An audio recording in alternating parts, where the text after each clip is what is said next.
Hello! Today I'm going to be going over heavies and tech turrets and all their settings and everything you need to know about them. Alright, so first up, we're going to talk about their turret range. Turns out, techs and heavies have the same turret range, so that's good. Alright, we painted their turret range red here so you can see it visually. So, first up is low range. Low range turrets fire at 5 foundations and 8 walls high. So, not very far. I don't suggest using low unless you just are in specific situations where it's useful. The medium turrets fire 13 foundations long and 21 walls high.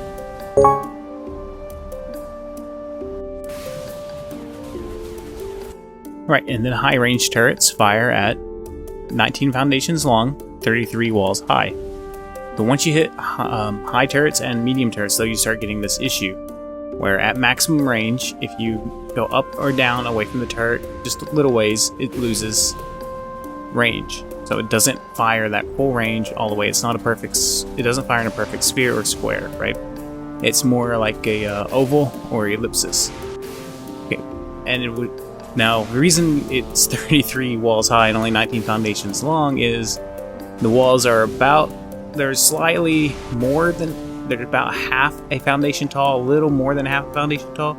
So it turns out it's probably still 19 foundations tall if you could stack, flip the foundations up. But you can see there, inside this little, inside the oval there, you can see where I got out of range of the turrets. Now, we go to the wall here, where it was shooting me, we're about probably 10 walls down, around there, 10 or 12 walls down. So at maximum range, you can get 10 to 12 walls closer, which is close to, that's almost medium range. It's almost close enough to mess with a turret with tech, but just not quite. Alright, so this is so they shoot 33 walls high. And then real quick, I'm going to show you the heavies have the same exact distances as the techs, just so you know, just so you can. Don't take my word for it. Here's the visual proof, right? These are exactly the exact same distances as tech turrets. So small is 5 foundations long, 8 wall tall. Medium is 13 foundations long, 21 walls high. High is, of course, 19 foundations long and 33 walls high. Alright, this is important to know when setting up defenses, how far these go. The majority of the time, unless you're in a cave or you're trying to do something tricky because of the way they've been soaking your turrets, you really don't want to change your turrets from high to medium or to low. You want them always on high. And why me? Why, you ask? Well, I'm about to show you. Just so you know, we can go into more depth about this if you want, but here it is. Tech. Right? Tech weapons. Tech rifles. I'm going to show you tech rifles. You can see here high turrets out of range on the edge here. Tech rifles don't do damage to turrets, but they do damage to structures, but tech saddles do damage to turrets. So I'm going to also show you tech rexes and tech tape here. So you can see there, I'm out of range of the medium, but yet I can hit the structure behind the medium. So here I went ahead and showed you the range on my paint in blue. It's 3 foundations longer than the medium turrets fire, so you can fire tech about 16 foundations. The tech rex actually fires about 15 foundations, and it does damage turrets. It can damage turrets and structures and does a lot of splash damage. You can destroy a whole lot of stuff around it, especially in a 6x area. And then the tech tape has the same range as the tech rifle, so 16 foundations. So this is why you don't want to put your stuff on low and medium. You can just tech it out. So this next part, we're going to go over how long it takes to drain a turret. I was surprised at the results here. I always thought turrets took at least 20 minutes to drain, but that's not the case. It's much, much faster, which is insane. It makes it really hard to protect your base with just turrets, right? So here we go. We drained this heavy in 9 minutes. That's right, we drained a heavy in 9 minutes. If you can soak all their heavies at once, non-stop for 9 minutes, you're in, right? Now they do a little more damage than that, but so you can't necessarily do it with just one soaker, but a group of soakers could. Now tech turrets, on the other hand, take a little bit longer than heavies to drain. How long do tech turrets take to drain? Well, 14 minutes. Yeah, that's right. We soaked it 14 minutes and it was empty. So, you cannot defend your bases for very long offline with turrets. It does not take long at all. Now, if they're draining one turret at a time, it'll take them a while, right? So here we're going to show you what happens with settings now. Players only turrets. They will shoot players, right? Here we go. Okay. Now we're going to try out a couple of dinos here. So stegos and trikes are pretty much the same on whether a turret will shoot or not. So if players only turrets, we'll still target the players on the trikes or stegos and try and shoot them off. Alright, but now I'm on a mounted, I'm on a platform dino with a foundation and a box over me. Turrets can't see me. Turrets won't shoot the dino just because I'm riding it. This is really bad settings. Okay, watch this. We can also throw out turtles, dimorphodons, whatever you want, right? Any type of dino, really. Put strap C4 to it, put it on neutral, get it to get shot, or just whistle it up, and it will take the C4 all the way to their base. Because turrets won't shoot C4 unless they're targeting whatever has the C4 on it. They don't naturally shoot C4. So there we go. We can just walk this turtle right up, blow the structure, and we can bring the turtle back, put more C4 on, and do it again. We can use dimorphodons or whatever else we want. So players only turrets are a good way of getting your base raided and giving somebody easy bullets. So here's another thing you can do with a platform dino is you can just walk right up to a players only turret building, throw some C4 on it. You could, if you can't get close enough to throw C4 without getting a shot, you could always pull out the Tek rifle and Tek rifle structures.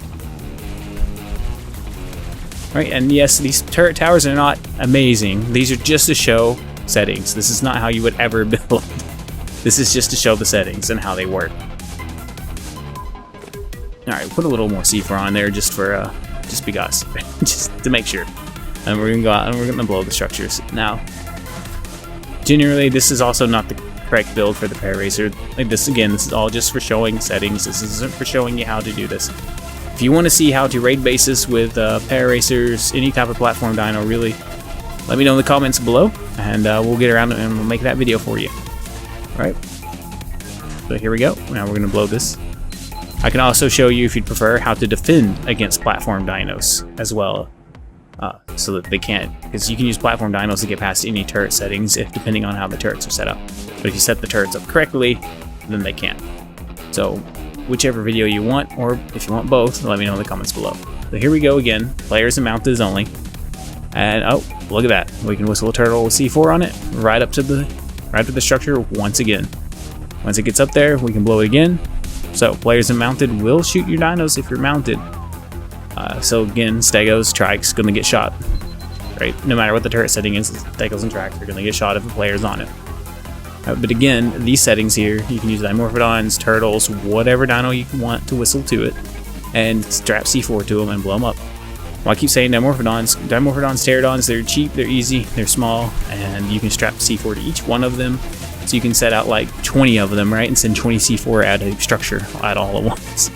You can even drop dodo bombs on them, right? Strap C4 to dodos. Now here's the trick with mounted and players only.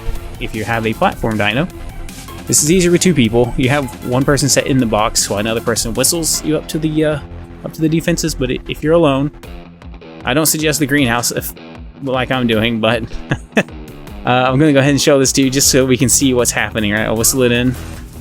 Now the greenhouse structure breaks if it gets hit by a turret, so that's why you wouldn't want to use it. You'd use metal instead, but we can go ahead and it does become a benefit at this point right here. We can open it, I get shot once, and then it destroys the greenhouse. And now I can Tek rifle out of the structure at their structure.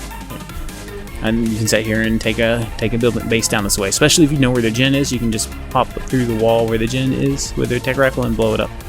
Right, another thing you can do is fire rockets if you're close enough. You have to make sure you're at an angle where the heavies won't see the rocket right away. So we'll change angle a little bit, and there we go. They don't see it till it gets out of the box and they shoot it, but the splash damage is enough to continue hurting the turrets. So eventually the heavies will break, and eventually the Tek will break too. But your wall is also being shot, so this may break your wall. And if that happens, you'll have to get maybe closer, switch to the Tek rifle. This is another reason you don't put your turrets on players and tames only. some people will tell you a mixture of turrets is good, but it really depends if you're online or not. If you're going to have large offline timers, you really need your turrets on players and tames only. So, you can get your box close enough without clipping off and throwing yourself out of the box and getting killed. You can do this. You can play C4, right? And then mess up here, and I step out a little too far replacing the C4, and it shoots me and the C4. So I would be dead technically if I wasn't in God mode, but the turrets would still be gone. So here we go, and there we are. Turrets gone. But this, players and tames, the hardest settings to cheese. Right, you can't just whistle dinos in, and if we were to put C4 on that turtle, the C4 would have gotten blown up as well. Right, so stegos and tracks are definitely going to get shot. Paracer is going to get shot, whether I whistle it in or ride it in, doesn't matter, it's going to get shot. Right, so even Quets or any other type of platform dino will as well. So these turrets are the hardest to get around and get into a base without soaking. There are tricks, which, like I said, I can show you those tricks if you'd like. Just let me know in the comments below. And then pet peeve of mine, real quick, is this. People that bring battery turrets with 200 bullets in them to raids, right? Then they drop 2 or 3 down and that's it. I'm thinking that it's going to make a difference when a couple of players with a couple of primitive riot shields and some normal raid flak, which is about 1k, can just soak it out in a matter of moments. A tank dino can soak it out, a Giga can soak them out. Basically everything can soak them in a matter of just moments. It's almost useless to have those turrets there. They give you a false sense of security, you fall back to them, they get soaked, and then everybody dies, and the fight ensues amongst the tribe members on why the turrets didn't work.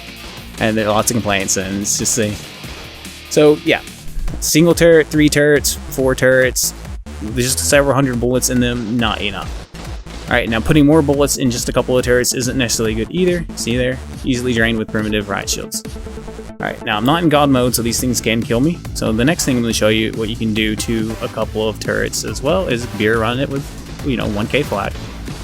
Easy peasy, right? Throw 2 C4 and then blow it up. If there were 2 or 3 turrets around here, you could still pull it off. By the time you got enough C4 down to blow all of them, you might die, but you have a buddy shoot your C4, that's fine. If you owl bomb it, you can definitely get all 3 turrets. Right, because you hit the ground before the turrets even start firing at you while you're standing next to them. My flak's mostly not damaged. It's about 1k, which is normal raid flak. So, here we go. Next thing, tech turret settings. This is minimum creature level. You can set a minimum creature level and a maximum creature level on tech turrets. I don't recommend this. This is another thing that'll get your turrets cheesed, but what this does is you can set it up so that basically you don't shoot a tame that's low level, right? Somebody's throwing in low level tames to soak all your techs. You rather them soak your heavies. Instead, you can do this with, they figure this out, they may find a way to cheese your base. So I don't recommend messing with this. Another setting I don't recommend messing with is warnings. Alright, warnings just mean your turret won't fire for that amount of time, making them easy to blow up. The next thing tech turrets can do, that's really awesome, is you can ignore certain creatures. So if you'd rather people throwing unridden turtles into your base, you don't want them soaking, go to your exclusion list and add, of course you have to have the dinosaur nearby, so like we have a turtle here, we can add the turtle to it. Alright, then we're going to add a track to it, and we're going to add a Rex to it in just a minute and show you what those are like. Then we have the target inclusion and target exclusion list, and this is just a toggle.